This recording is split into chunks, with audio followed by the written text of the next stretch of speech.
First of all, thank you very much for being here. We've done this session, not quite the same way, but we've done a session similar to this in the past, and I think we've had as many as 3 people there, so I'm thrilled to see the turnout.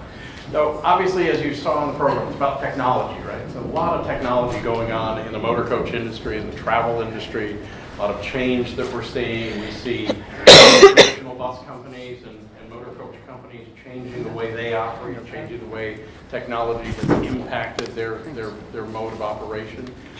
We also see a lot of technology companies that look like motor coach companies but don't own equipment. So they are technology companies. They're not in the bus business, but they would look to the consumer like a bus company.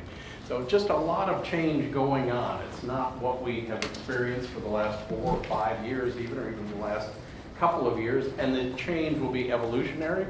My guess is that some of what we see today will not exist in a couple of years, and it will continue to evolve. So we've got an unbelievably outstanding panel here, and I'm going to introduce them just very quickly, and then we're going to go in order. I've got a question for each one of you individually, and I think you'll see that this is by far the best program we've ever had. So first presenter is going to be Joe Schwieterman. Joe Schwieterman is with DePaul University. Joe has been with us for a number of years.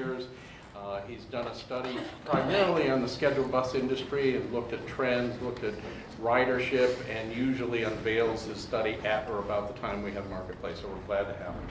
And then I've got Tal Charlotte with Betterez, which is a technology company doing a lot of work in the motor coach industry as well. Next, after Tal, and I'm going to butcher her name, and I apologize. Paulina, I've got right. Roy Good. Sure. Sorry. Let's go with that. Last name? Ray Grodsgrant. Does this That turn? sounds so easy when you do it. How do we turn these turn the things mics on?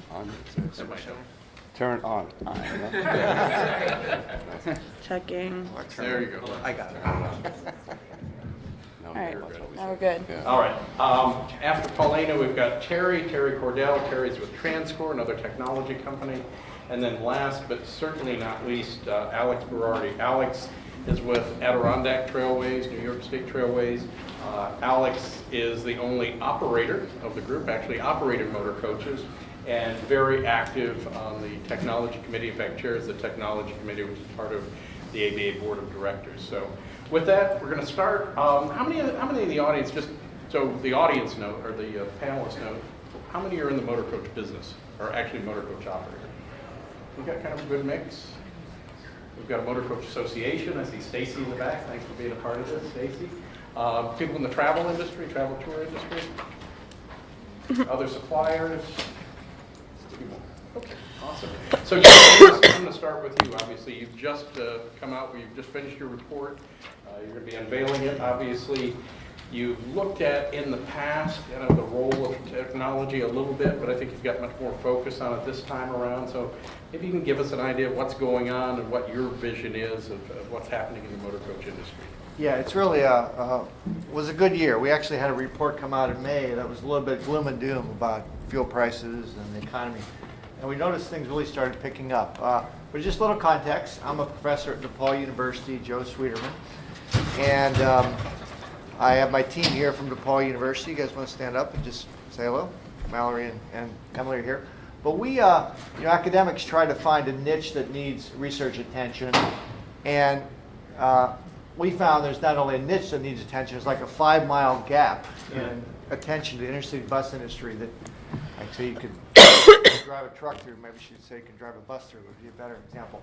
So for 9 years we've been doing a report, and this year's report summarizes what's going on in the industry, but has a real technological theme. We all saw this coming, but it really began in earnest last year. A couple highlights. We encountered 24 new services or so that were started around the country this year, but there are some big moves on the technology front. Greyhound launched e-ticketing. We've had Peter Pan did as well. A lot of carriers are turning to much more sophisticated pricing with some airline-style pricing as well. And we actually have 3 people in the room who've really been active on the technology front that are transforming the sector as well. Paulina with Wanderu, we talk about because her website now features hotels and German railways, and the intercity bus scheduled service marketing is now much more like, say, air travel, where you can get on and have comparison shopping in a really slick way. I don't know if Axel Travel's here today. Axel Bowerson's here. Who's developing a service that integrates Uber and scheduled bus service, and it's in the beta phase in the New York, Washington market. We actually, in one click, can take an Uber from your house and be brought to a bus station where your ticket entitles you to ride on the bus.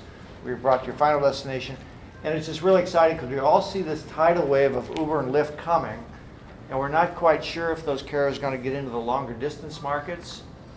Fortunately for this group right now, it's really been awkward for Uber and Lyft to go over, say, 50 miles. They just don't do it well. It's really expensive. Prices are unpredictable. And we think this sector is really positioned well to serve as kind of a multimodal connection with that. Out east, there's a new company called Axel Travel. I don't know if they're here today. Oh, excuse me, our bus. I said it probably twice. It's okay. Our bus is doing very interesting pop-up bus service where they'll see demand, they'll add service. And the East Coast, there's been a lot of routes they're doing on holiday weekends only. And the New York, Washington market, New York, Ithaca, and some other routes are done in a way that we didn't see before. Well, they'll see demand and they'll use ticket aggregator products like Wanderu and Highlight Bus and others to sell their product. So schedules are becoming much more dynamic. One of the final things that we really think, if our report's going to get a lot of media attention besides technology, is that there's a whole bevy of new business and first-class services out there. We encountered 6 new products that emerged last year that are aimed at a little more of the upscale traveler. The one that got the most attention is in California called Cabin, where they have sleeper pod service where you can go from LA to San Francisco, and they claim you get a great night's sleep on the bus, where you leave about 11 p.m. and an onboard attendant attends to your needs and serves you coffee and things. And at 7 a.m. you arrive in San Francisco. And they have got a ton of attention. And they're kind of packaging themselves as more of a hotel hospitality company rather than a bus line. But it could be kind of the start of something we see. Here in the East Coast, we have 4 or 5 new services that emerged that link. Concord Coach is doing some things in northern New Hampshire. C&J, Tripper Bus has the new Tripper Elite, which is a little 36-seat bus from New York to Washington. And in Texas, there's a company called Von Lane, which is like an airline on wheels, you might say, where it links the airports in Texas Triangle and charges you a pretty good dollar. It's say $125 per trip, but it has an onboard attendant with meals. And so using some fairly sophisticated marketing going after airline travelers, they're bringing a little higher income clientele to the bus travel.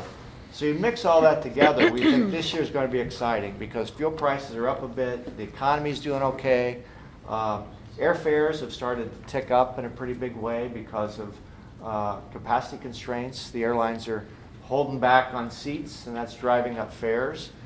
And so our sense is that starting about October, things really started to pick up in the sector.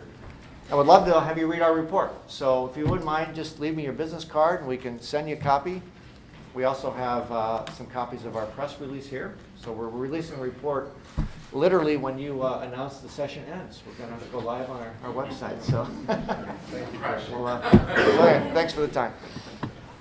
Colin, your company is Betterez, and Betterez is a technology company. I know you're involved with a lot of motor coach companies around the country, so maybe you can tell us just very quickly summary of the company, but what are you seeing in terms of technology related to the companies? Yeah, it's hard going after a professor, but I have a self-proclaimed PhD in reservations and ticketing management. I'll try to talk a little bit about this. We actually started in the airline industry. I was running the technology department of one of Canada's, I guess Canada's 3rd largest scheduled airline. And reservation systems were a challenge. Even though I thought it was one of the better ones in the industry, I still thought that you could come up with something that is open, modern, in the cloud, and multi-tenant, which Salesforce has done. And really jumped off, started, knew I was getting into something interesting. It was way more interesting than I expected, but we fell into ground travel and we haven't looked back. And the whole concept we focused on was really openness and multi-use ticketing, the ability to create different types of tickets, being able to deploy them, manage the inventory, sell them, and then distribute them across a number of different channels. So we look a lot at e-commerce and what e-commerce does, and we often talk about RTM as a cousin of e-commerce. With respect to some of the things, very interesting stuff in here. I did get a sneak preview, so I got some of the trends that were being talked about. I try to think about 4 or 5 different things that we continue to focus on.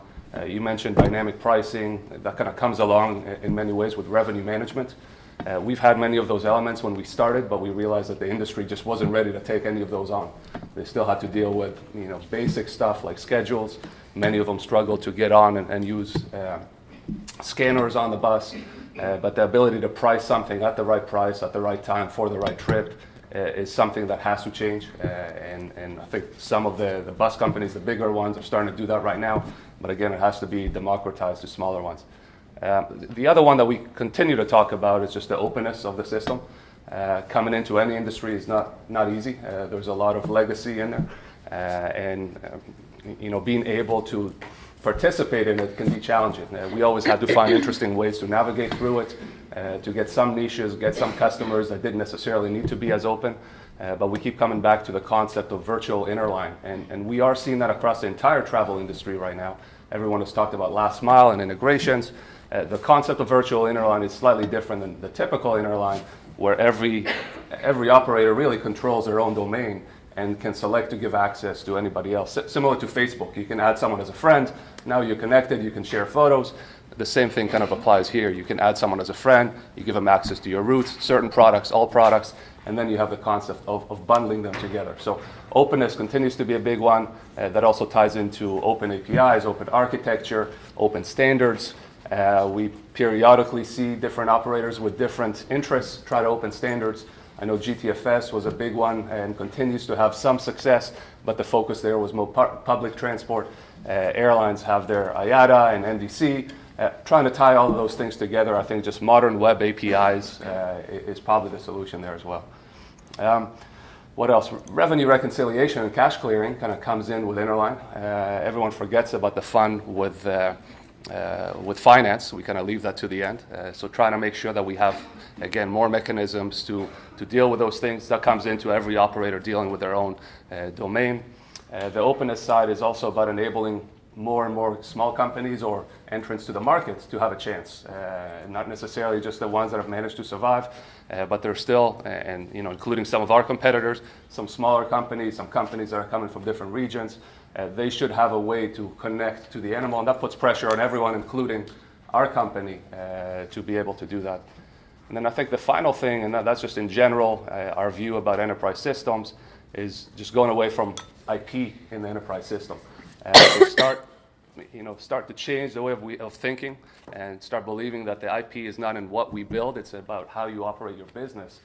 So given open systems, I'm trying to think about everything that we build as just the plumbing. For those of you that know Amazon Web Services, we're slightly a layer just above them that opens up APIs, again, specifically to RTM, opens up user interfaces that relate to your call center, ticket agents, and other channels.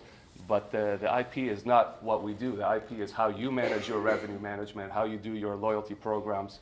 So being able to decouple that and starting to think that the IP is not here, but it's actually the little apps or the enterprise apps that the operator builds, I think that will give us a lot more, again, openness and less rigidness in the whole infrastructure. And then once we have all of those things together, then you can start looking at all of travel and tying it all together. Then if everyone deals with themselves and has a way to communicate with others, then you get the bundling and all the packaging that comes together across any modal, anywhere. So Yeah. fair to say that, well, this is a session about motorcoach technology. Yeah. A few years down the road, it's travel technology, right? It's not about just connecting the bus, it's about connecting people. Yeah, we view, and for those of you that have heard me speak, at some point it just becomes a broken record. But the schedules and inventory of bus is one of the most complicated ones out there. Probably the only one that comes close is public transportation.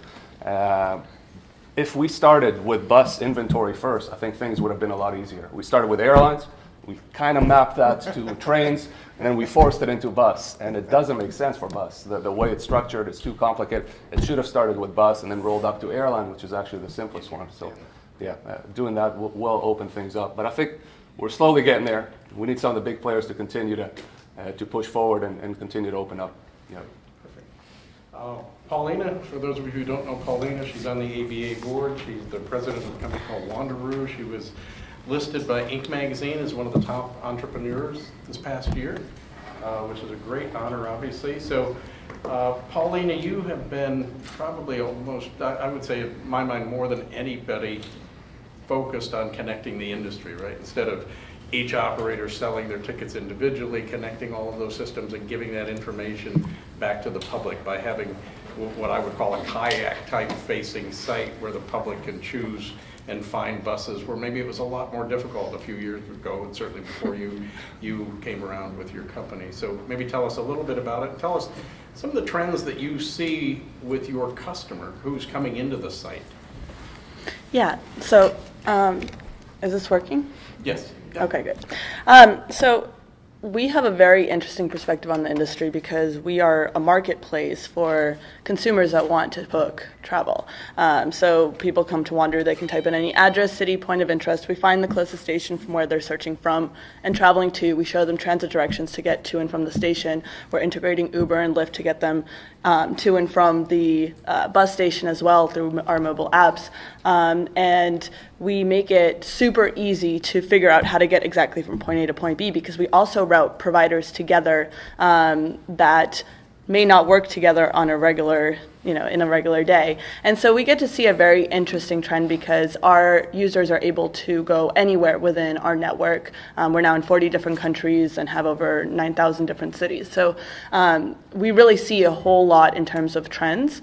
And we've also been around now for about 6 years, so which doesn't seem like a whole lot in the context of people who've had their companies for 80, 100 years, but it's a lot in the evolution of the technology for this industry. When we started, it was completely different. When we started, there were companies that still didn't have mobile websites, where we were the first way for them to reach a consumer through mobile web because we had mobile website and people were able to go and search on Wanderu when they wouldn't be able to go to the mobile website of the bus company. When we started, there were a number of pretty sizable carriers that didn't even have online ticketing. There's unfortunately still some sizable carriers that don't have online ticketing, which just baffles me because the consumer demands immediate transaction, demands being able to go and book something without having to walk up and talk to somebody at a bus station, especially kind of the consumer that uses Wanderu, which is the millennial generation. We have more than 80% of our users are under the age of 45. Many of them are college students, young professionals, people that grew up using technology that have very little patience for having to work to get a ticket. And so we've certainly seen this industry evolve, but there's still, I would say, in my eyes, we're so far behind pretty much every other transportation industry, from airlines to trains. Mobile boarding is only now becoming a thing. For a lot of the large carriers, there are some carriers that did mobile boarding from the very beginning. And it's crazy to me to think that this day and age we still have to go and print a ticket to go onto a bus when if I fly, I have my the thing texted to me for JetBlue so I can just walk up and not have to talk to anyone, not have to deal with anyone. So it's exciting that we are finally getting to a place where the consumer is getting the need that they want. And so we've definitely seen that happen over the past 6 years of us doing this, and it's exciting that we're finally getting to a place where mobile boarding is going to be a norm, and it's, in my eyes, going to attract more and more travelers to the bus industry that were never going to go and print their ticket at home. So I think that that's definitely exciting. I think the emergence of the luxury companies also appeal to a new demographic. I think this is similar to when buses started having power outlets and Wi-Fi and attracting millennials, right? So the important thing is for companies to think about their services and think about, okay, these are the customers I have today. what do I need to do in adjusting my service to appeal to a larger group of customers. The other things that we've started to see is suburban demand, and there's new bus lines that are popping up focusing on going not just from city center, but maybe from city center to other areas where there's large pockets of demand. So one example is Catch a Ride, that is bringing people from Boston to Brooklyn instead of Boston to New York. Go Bus brings people between Cambridge and Newton, which is suburbs, but also big college towns of Boston into New York. So these different trends, they're becoming more and more important because there's not that many people that are going to continue to be traveling only from city center to city center. So people are able to start looking at and seeing where else are there pockets of demand that we can take advantage of. There's obviously been a lot of activity in this space with the split of Greyhound and Peter Pan, and the addition of new bus lines and a lot of the markets that's really caused a lot of pricing and interesting price points, yes. So I think that, from a consumer standpoint, people are definitely excited to be able to get tickets for really cheap, but I think over the long term, obviously that's not going to be sustainable and prices are going to need to go back up. But at the end of the day, the good part of that for the consumer is you have a lot more schedules on popular trips. So Boston to New York now will have double the amount of schedules that they had before between Greyhound and Peter Pan. And as a result, consumers are able to find a trip at the exact time that they want to go. And that's extremely appealing to consumers. What we see trend-wise on our website is our customers are not price-driven. They do not go and sort by the cheapest price. They are very much time-driven. For them, the most important thing is figuring out, I get off of work at 5 o'clock. What's the 5:30 or 6 o'clock bus that I can get? And we see them as they're in an Uber on the way to the bus station, they're on the Wanderu app booking their ticket. So it's a very last minute. 85% of our customers book within 3 days of travel. So these customers they do not plan ahead. And what's good about that is for the bus industry, it means that you can sell your highest priced tickets, right? Because at the end of the day, the last minute tickets are the ones that are going to be the highest priced. And so again, consumers care less about price, more about how this schedule can fit around them.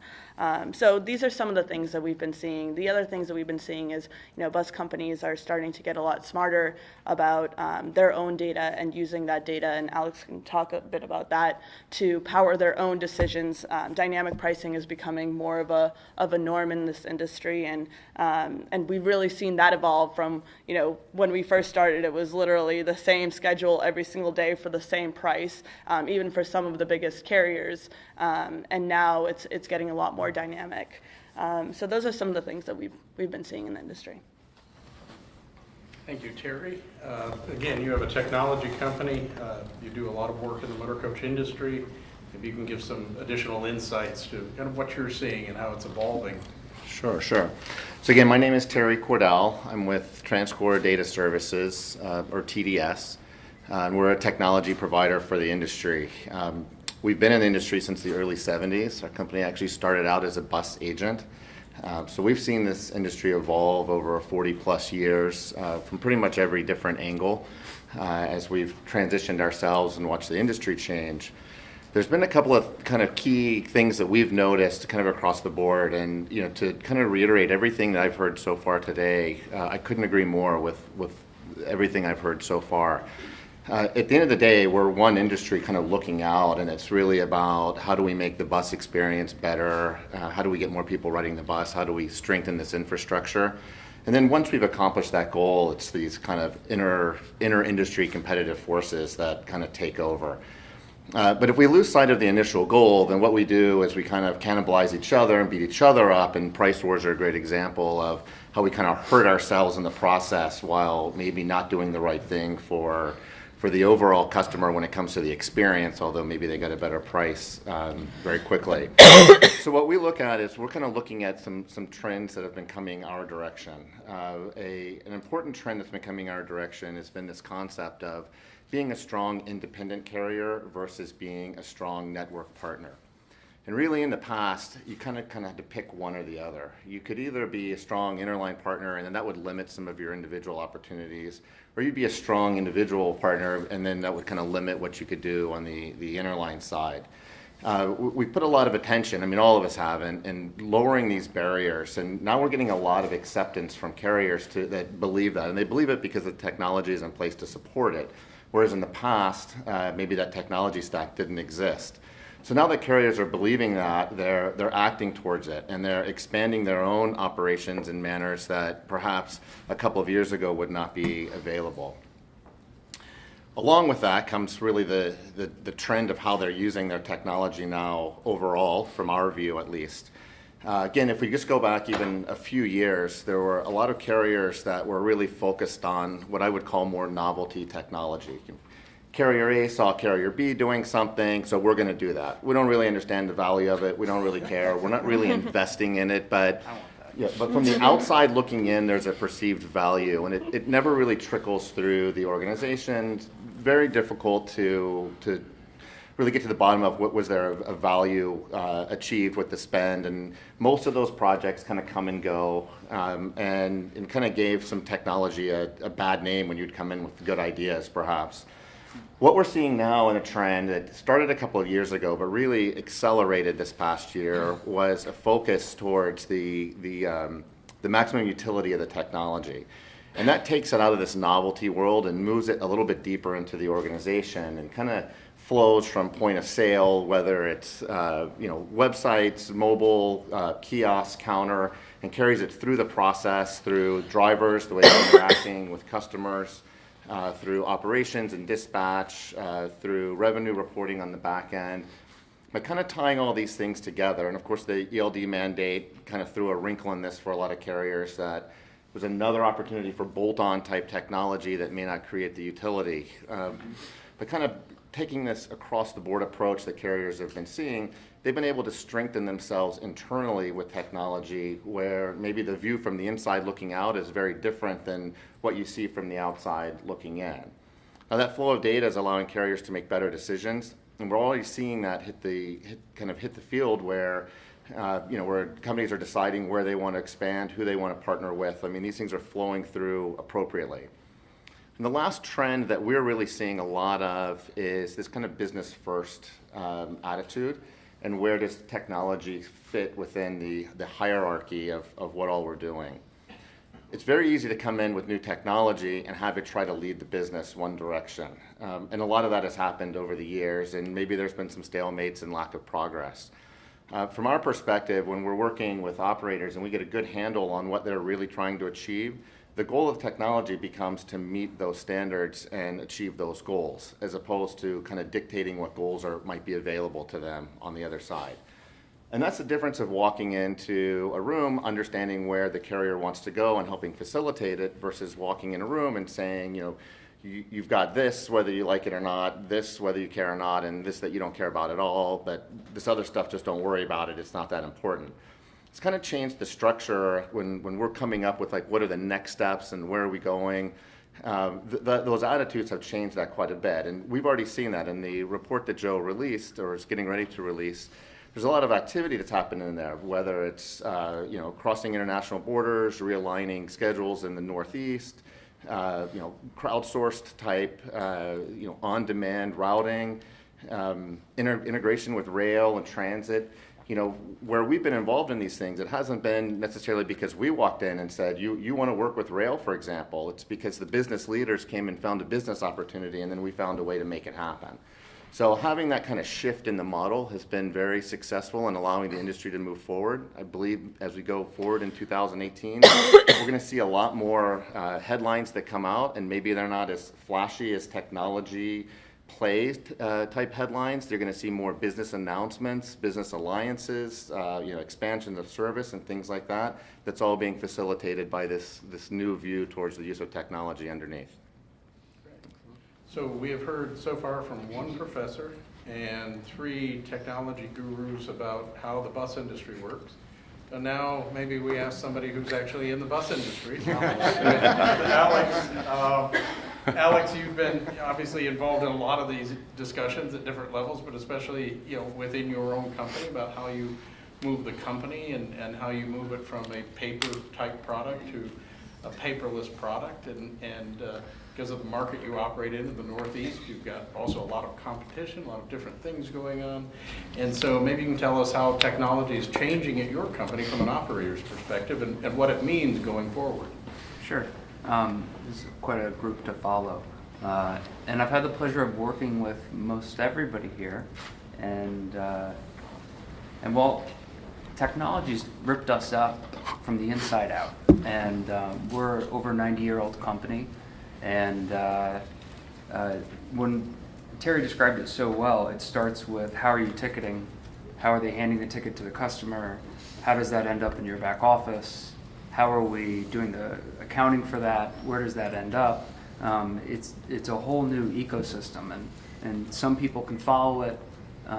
Other people that have been there for quite some time can't. And so we see ourselves looking out, and I just took some notes. I had the pleasure of being able to sit and listen for a while. We kind of watch and see, there's new operators popping up, right? And there's some existing ones that go away. Why was that? Is it, are they profitable? Are they charging enough to make money on that route? Are they just buying market share there? Is this a billionaire playing craps in the bus market? Or is this, a real business behind it? When I see a new market entrant, I always say, are they really offering anything different? Is the value proposition very different from what we have to offer? Those are kind of thoughts that we have usually on new operators. How long is it going to take them to make money doing that, And you see, even with existing operators, they're cutting each other with fares between Peter and Greyhound in the Northeast, and it's just, we can either cannibalize each other, or we can build the industry together. Strong partnerships, even though technology is what's leading us forward. We are a bus company. It's asset heavy. We focus on maintenance, right? That's maintenance and driving is most of our staff. So we need strong partnerships in order to have good technology. So whether that's with Polina here or with Terry, we don't have money coming in to pay those mechanics and those drivers if we are not aligned with the brightest who are out there. I always look, is our income stream diversified enough? And I saw a lot of hands went up for, I'm not necessarily an operator, but I'm maybe tour and charter, or I'm a traction or DMO.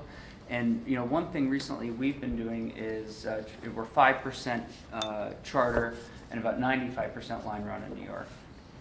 And we've been focusing more on selling into existing travel, whether it's in New York or other places. We have millions of people coming to our website, and the opportunity to cross-promote to these other services that are chartering our vehicle. It's a great opportunity not only to invite more traffic, but to help out those other people in the industry who we support each other. It's about building a bigger ecosystem. And lastly, kind of how do we grow and still protect ourselves is another concern. So while we look to these partnerships to keep us ahead of the pack or keep us right at the front of the pack, we also have to maybe think about maybe there's some options we can't offer at every source of sale. So maybe our website has some differentiating factor, and that's why eventually we don't lose all of our sales to one source. It's a wonderful time to be in the bus industry. If you're ready for the excitement and if you're ready for the challenge, I think it's a great time. You all talked about, or most of you I think talked about the changing way technology is connecting the customer. So if you look traditionally, right, the bus has gone from point A to point B, stop, drop people off, pick people up on point C potentially, or maybe back and forth between A. We had an interesting conversation with Camille Gibran yesterday after the luncheon, and we talked to her about how their operation was 85 years ago. And she said they used to come to the customer's door at their house and pick them up. And then the system evolved to going to a station, and now with Uber, you're going to the door to pick the customer up, and then to the bus, and then onto your destination, maybe connecting with Uber, going back to the house or back to our destination again. So it sounds like we've kind of come full circle at 85 years. It's taken us that long to go around the loop.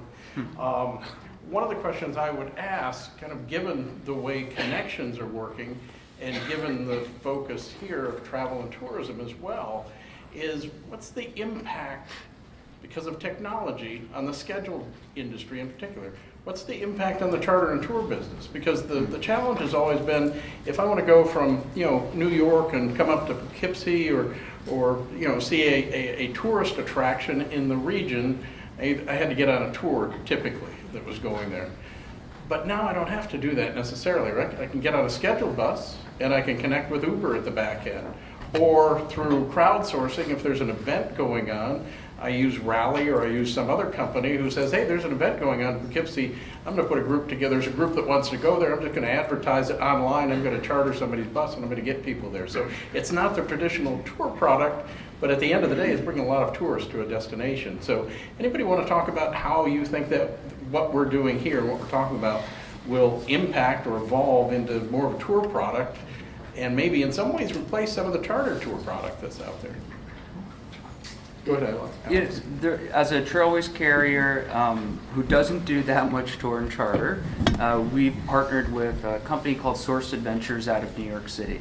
And these guys came from Groupon and Living Social. You might remember at one point they had travel deals, overnight deals on both of those sites. Eventually they folded it because they found it was too complicated. We just want to sell cheap deals and make money off that. We don't want to organize buses. We don't want to have to worry about the liability of people, overnight travel. And so these guys said, well, I think there's something to that though. And they've made it really exciting. So they've packaged deals that you might not find on a Groupon that you take the bus to go get to. And they can travel, I'm trying to think, 200, 400 people. So if you want to take an enormous group, there's a lot less legwork to be done if you're going to a service like that. So I think there's opportunity for the tour and charter market, absolutely, if you can be inventive and if you know how to reach the customer, which is at this point mostly online. For that base, right, in New York City maybe. And in terms of first mile, last mile, someone's going to get there first. We've all talked to Uber, we've all talked to Lyft. Polina might integrate it first. She's got a big customer base. Axel might integrate it first. Eventually, we've already talked to Lyft. We want to do it at some point. We advertise already. So just to be clear, carriers are already doing it. So BoldBus has had an integration with Uber for a long time, for about maybe a year and a half now. Yeah. So just to be clear, anybody can integrate with Uber or Lyft. It's all open. They don't pay you anything, but it's all an open API. So a well-programmed integration with them. So all right, so it is here, but it will catch on, and it will do better, and we'll all have it eventually.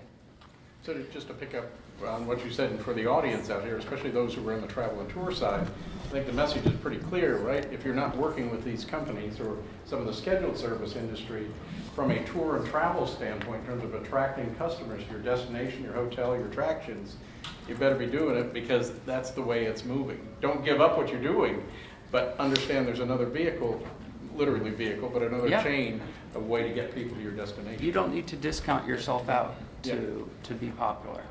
Joe, did you have A couple things to that. We are seeing a little bit of a blurring of the scheduled and charter sector, which has been interesting to watch.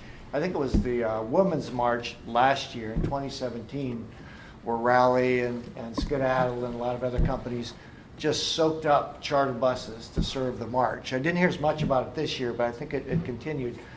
Their numbers show that they have grown about tenfold in size. But then scheduled carriers are starting to play that game too of sort of specialized services serving campuses and things like that. We're seeing a lot of movement. Peter Pan, for example, during a holiday weekend, ran express service from Boston to Albany, which they usually don't do. And they sort of crowdsource, or they see where the demand trends are and add things. What's fascinating to me about the bus market, and a lot of our stuff in the report for this, just want to acknowledge, came from Brian Antolin, who's our co-author at research affiliate with Chaddock and Koto Travel. But I watch rail a lot too, and I'm a very patient guy. But it does get exhausting. After years of waiting, we don't see the service because of hiccups. And this sector experiments and tries things, and 1 month they do it, the next month it's gone, all based on sort of analytics of the market. And we think that sort of gets, it's kind of to your point, where they're experimenting how to tap into some of these markets that might otherwise be served by charter carriers. And this year it blossomed a bit. So I just want to add to that because what we're seeing is there's a big change in terms of consumer being first and understanding, looking at data to understand what does the consumer want versus assuming what the consumer wants and putting it out there and then potentially failing miserably and spending millions and millions of dollars. So I think the biggest opportunity right now is just looking at data and understanding where are there undersupplied routes, unsupplied routes. What is the consumer looking for? What is the consumer looking for from every part of your business, right? Anywhere from what are the types of things that I should be doing if I'm doing tours. Instead of launching a tour, you want to first understand, is there enough demand for that tour? So being able to look at data and understand what does the consumer want, and then filling that with supply is something that I'm seeing across the board, something that we're working very closely with carriers on as well, and something that is only going to get more and more important for this industry because data is never going to go away. Technology is never going to go away. We're only going to progress forward. So it's no longer kind of living in a vacuum and saying, oh, I think this is going to be great, and then doing it and then not having any data to back it up. We're really seeing where there's just lack of demand from where people are searching from and to, and then that demand gets filled by companies that understand that there's that demand that's missing. And the Women's March is one example of that, right? It's not like they just launched buses and then all of a sudden they were filled. It was, there's an event that's going to have hundreds of thousands of people traveling between major cities across the entire country, and understanding what that demand is going to look like and preparing and getting the services available. And the other thing is, I think as this progresses, there's a lot of opportunity for both tour operators and for existing scheduled service operators to take a look at seasonal demand as well, right? And having pop-up seasonal routes for college students this is something that Alex has been doing for a long time for college students, that when it's time to move into campus and that they're going to put more buses into the campus routes, right? Ski trip time. During the seasons of skiing, or when it's time to go to the beach in the summer, being able to identify what are the seasonal trends, not just the year-round trends where people will be traveling, that you can create, whether it's tours or scheduled service or charter service. Paulina, did you have a... Yeah, I was going to just mention that a lot of this ties back to another aspect that's missing in the industry is a solid ancillary revenue strategy. I think this is one of the things that the industry doesn't really do as well. You look at hotels, you look at airlines, you look at rail. They have a strategy about how do I not just focus on how much money I make from a specific trip, but also everything else. So specifically to tours, I think the best example out there is one company. It's called Amazon, and they've done a great way of being able to offer just about anything you want. But when you order something, again, back to your data comment, they've been able to take a tremendous amount of data and give you 3 choices about what else might you want to do. And this is part of what we need to be able to introduce as part of the data analysis, so that the tour operators need to get better at trying to understand what segment of the market might buy something that they want. They need to communicate that to the tour operators and the bus operators. The bus companies need to start introducing that capability into the technology and being able to offer those things in there. So ancillary revenue is a big part of what's missing, and it needs to come from really all channels. If someone wants to look for a specific tour, they're probably better off looking at a tour company and seeing a whole bunch of things and perusing through the list. But if they're just going to a specific space, a specific location, the bus company needs to give them a couple of options as part of that analysis of data that tells them, hey, maybe they're likely to buy this, this, and this, and I can increase the size of the basket, by 30%, 40%, and so forth. Yeah. I like the other comments I'm going to just cue on that both you and Terry mentioned, the dynamic pricing, right? The hotel industry's been doing that forever. Yeah. Prices on the weekend, prices during an event, prices during something special are going to go much higher than they are during the low period of time. So we're finally seeing the motorcoach industry doing that, which is kind of a nice change to watch, quite frankly. And then the other comments that Paulina made that I just want to go back to. The one was that you were seeing, I think, an 8-day, typical 8-day out is when the booking period. 3 day. 3 days. 3 day out. Yeah. So has that, in the 6 years you've had the company, has that shrunk? Was it longer and it's getting shorter and shorter and shorter?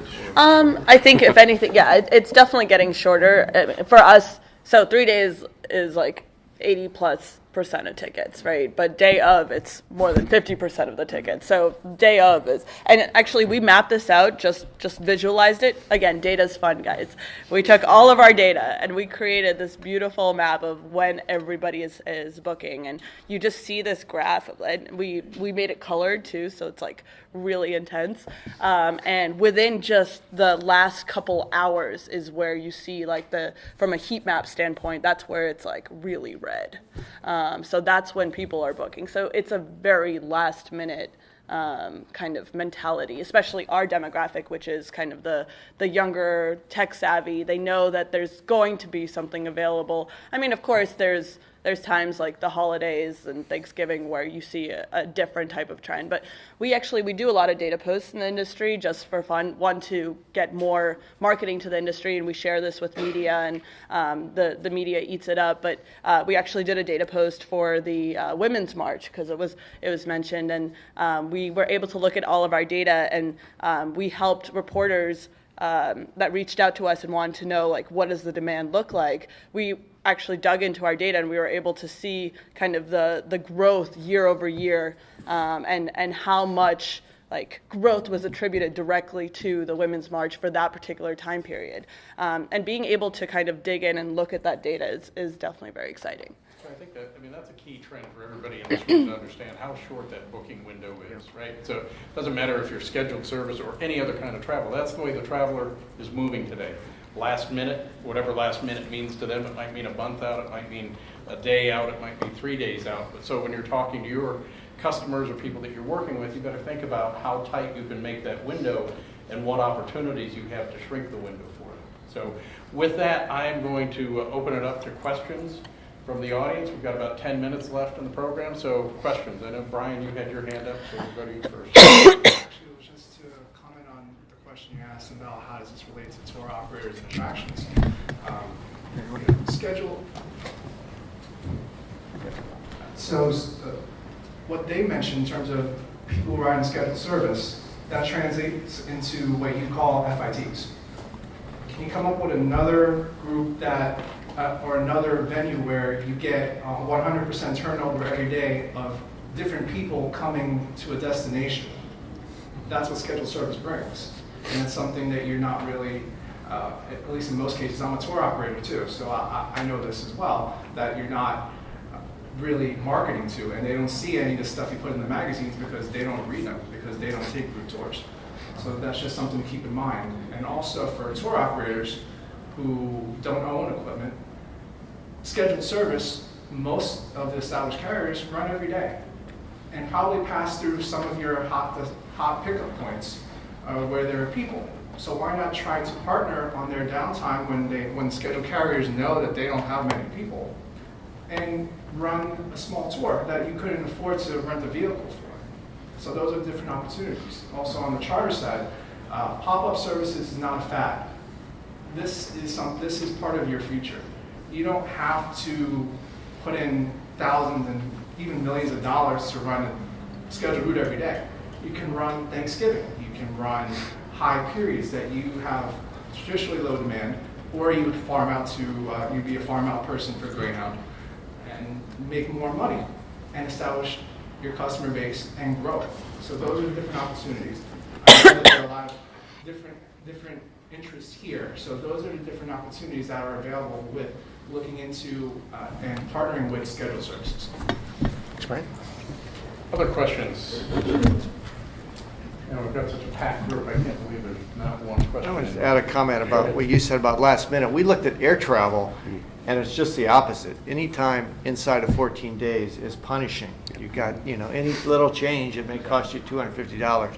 And we think that that's a real asset that this sector has, that if you want to travel at the last minute and you don't, book ahead, you have really the prices we found only go up fairly marginally between 14 days and say 3 hours ahead. They may go from $20 to $30, but it's not like air travel where, they got a seat for you, but hope your credit card has a credit limit that can handle that. So. Yeah, and I think there's multiple use cases.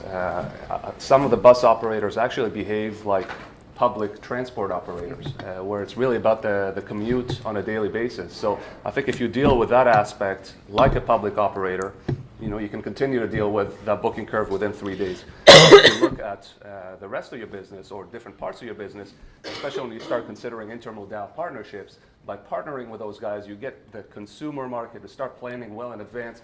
Maybe they book their plane ticket with a train ticket, with a bus ticket, with Uber, 3 weeks in advance. And you start getting all that great data that allows you to plan.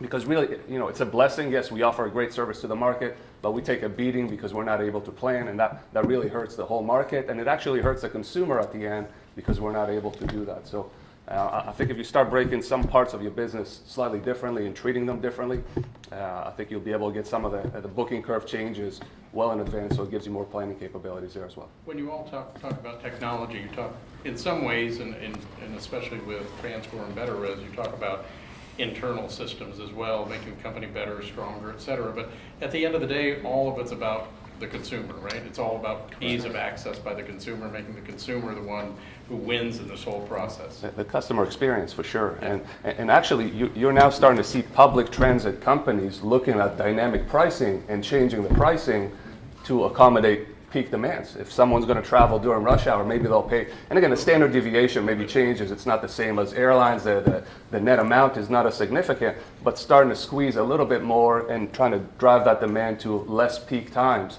You're starting to see public transit companies looking at it. Whether they can get there in the next decade is a different question, but now that they're all getting to NFC cards and just tapping for payment, it actually becomes a much more reasonable reality. Again, something that we can do on the bus operator side as well. This was something I was kind of alluding to a little while ago on the utility of the technology as well. On-time performance, this is a big part of the customer experience, but doesn't maybe get the headline on a technology play. But when you organize your operation better, you provide a better customer service. This goes from how you're interacting through the purchase process, and then really what your travel experience is, and then how it ends up. So when we focus on things like on-time performance, it goes a long way to maximizing that customer experience in a manner that maybe in the past is what's kind of separated out from, we're going to buy a ticket and that's the customer experience. But now once they're kind of in the process and in the system, it's going down a different path. So tying all this together, kind of focused on making the better customer experience across the board is obviously the goal of a lot of carriers to retain loyalty and to have customers come back and say, this was good. And it's on-time performance, the facilities, the courteous drivers, everything. This is all part of the equation that adds to that customer experience, and being able to measure, monitor, take action on that type of feedback from customers becomes an important part of the process as well. It's funny because the technology is bringing more transparency about the service to the consumer. So with dynamic GTFS, I can go online and see what other carriers are running behind. Not everybody, but soon, almost everybody. You can say, look, they're running their service late all the time. And for everyone that's out there testing markets by using buses, I start to wonder, what are you doing? Because now that data is available, I know who's traveling between what city. We can see your cell phone. You can buy that data. We know how many people, how old they are, where they came from, where they took the taxi to get to the station. You know how to move your bus stops now. I mean, it's a completely different world. So if you do not have excellent service and customer loyalty, you're in big trouble in the next 10 years. And that's a pretty key point, right? At the end of the day, with all of this discussion, but you still got to have the customer service Absolutely. at the end of the day, right? You have to have a quality product. Yes. Thank you all for your time today. I really enjoyed it. This is an exciting time for the industry, no doubt about it. You talk about the on-time performance, which is so important, and we're able to tap into that. How about the safety performance of the operators? I think that's so important, and I'm not sure what is built into your vetting process. So maybe Paulina for the... Yeah, so we take safety extremely seriously. So for us, we have a... Provide the information to the consumers when they're booking. I mean, we don't provide FMCSA data to the consumer when they're booking because the consumer don't doesn't find it care, doesn't important. know what that means. However, we don't partner with companies unless they go through a pretty strict diligence process anytime we bring in a new carrier on board. And what's become interesting is the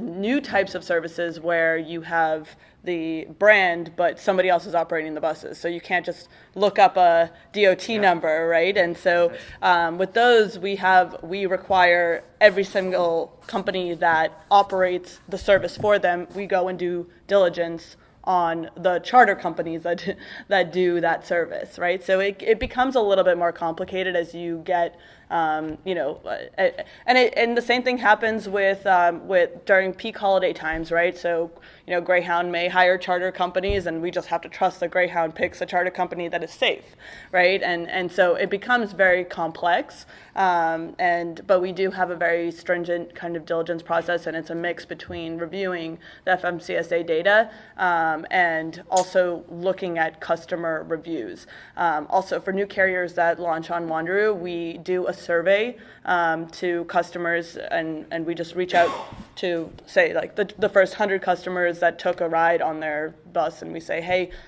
we're just reaching out to get some feedback. Can you please provide feedback on how your experience was with this carrier? And we have, it goes all the way from did you feel safe to was the bus driver friendly to you? Was the customer service good? So we have a number of things that we ask the customer to provide feedback on, and once we get that feedback, we evaluate that partner, but we also share that data with the partner. So if there's areas of improvement, we say, hey, this is what we're seeing from our customers. And we are also very good at kind of sifting through kind of silly reviews, where the Wi-Fi stopped working when we were going through the mountains. Okay, yes, you're on a 4G service, and we understand that that's not, it's not a satellite that will give you Wi-Fi no matter what.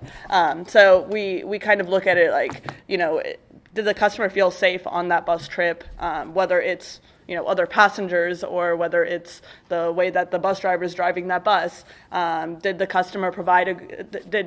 company provide a good user experience to the customer once that customer showed up at the bus station? Were they picked up on time? Were they dropped off on time? And was the staff courteous to them? So all of those things we look into when we launch a new service on Wanderu. Question. We'll take one last question. Yes. Yep. So, just a little background. I'm Michelle with the state of New Hampshire, and we have some excellent services to get to our cultural hubs throughout northern New England with C&J, Yes. Coach. But from there, a lot of our small inns and funky little attractions and cool distilleries are about 30 minutes outside. Mm-hmm. And we always told, especially international travelers, you're better off renting a car at that point. But now, listening to what you're saying, what are some ways that some of these bigger resorts and attractions, can they use your services on how to getting here? And when they're talking to the client themselves, can they sell that package, that bus, train, Uber to get to them and handle that? And is there Yeah. Yeah, no, absolutely. So that's a huge thing. So And we work with both C&J and Concord Coach, so we know, and I live in Boston, so I know that trip very well. And Concord Coach does a great job of actually partnering. So if you want to go to like North Conway, they drop you off right at a hotel there. So it makes it easier to be able to get to some of those places, but there's still tons of places that, I think the biggest opportunity is Uber and Lyft isn't necessarily going to help you in reaching some of those places in New Hampshire because they focus on major cities, right? So getting to and from the bus station in Boston is different than, getting dropped off in, New London and then having to go somewhere that's, 20 miles away where there's no Uber or Lyft service, period. So I think the opportunity comes in, a partnership between these rideshare, kind of like Zipcar or Car2Go, where somebody can arrive at a bus station that is not necessarily, doesn't have a lot of transit options to get them beyond that bus station, and somebody could go and rent a car for a few hours to, go to a mountain to go skiing for the day and then drop it back off at that bus station and go back home. So I think the biggest opportunity there is in, that last mile and connecting the customer with services that don't currently exist. And the best way to do that is, sharing cars. And soon, hopefully, self-driving Or cars. even through our tour package partner, in one instance, we'll have them taking line run, and there's a shuttle waiting for them at the stop because that hotel knows that I've got 12 people from this schedule coming to ski for the weekend, and they're staying the whole weekend, and that's 6 rooms or whatever it is. So there's ways to partner with, if you can find that right company that wants to put them on line run and package them up to where they're going.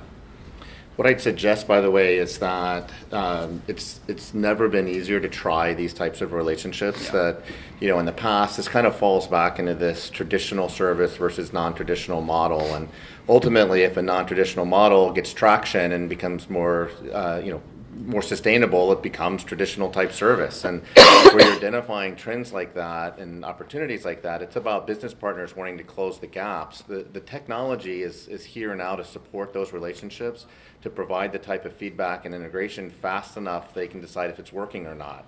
Or maybe in the past, that was the kind of the deal breaker. It'd be great to go from add this new destination in. There's too many variables that they have to deal with, and the flow of data on whether it's working or not is too far behind.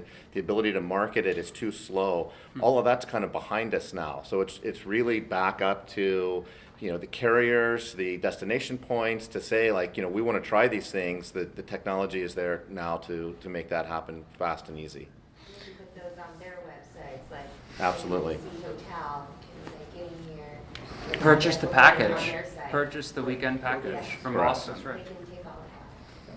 So we are out of time. I'm going to go right down the line. You've got 10 seconds to answer the question. We're going to do this panel again. If we do it in 3 years, we're going to be in Baltimore. Tell me what's going to be different in 3 years than you see today.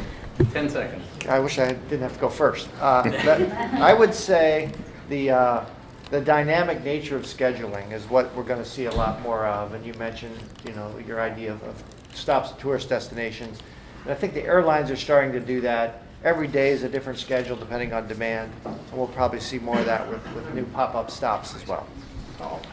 No, that's good. I can't do 10 seconds. I hope we can start talking about real trends and how the industry can catch up. So we haven't even started to talk about all that. And many of them are buzzwords, but the big guys are already starting to think about them, from AI to blockchain to cryptocurrencies to connected devices. All of those things actually have applications. Some of them will come 10 years from now, but we have to start thinking about it so they don't become the next e-ticketing thing when we're now getting some of the largest companies starting to roll those out. So I'd love to talk about where I think they fit, how we could start with small experiments, and bring the industry to be on par with the rest of them. Colleen? 3 years in the bus industry is a very short time. So I think We talk about e-ticketing. hopefully 3 years from now, everyone will have online ticketing to start. E-ticketing. And I also think the use of data will become more and more important for carriers. And, we're, again, already starting to work with partners to help them understand how their own data can power the decisions that they make on a day-to-day basis in a way that it benefits the consumer while saving them money from making massive mistakes. Terry? Not that I know anything firsthand, but I would suspect that over the next couple of years, we're going to see a lot of major business alliances and a transition in a lot of the way that services are being run and managed, really based upon all the comments that we've been making today. Alex? Alliances, consolidation, electronic vehicles, and you'll be boarding the bus with your phone. Your phone gets charged, you walk on. Perfect. Thank you very much. If you could give a round of applause.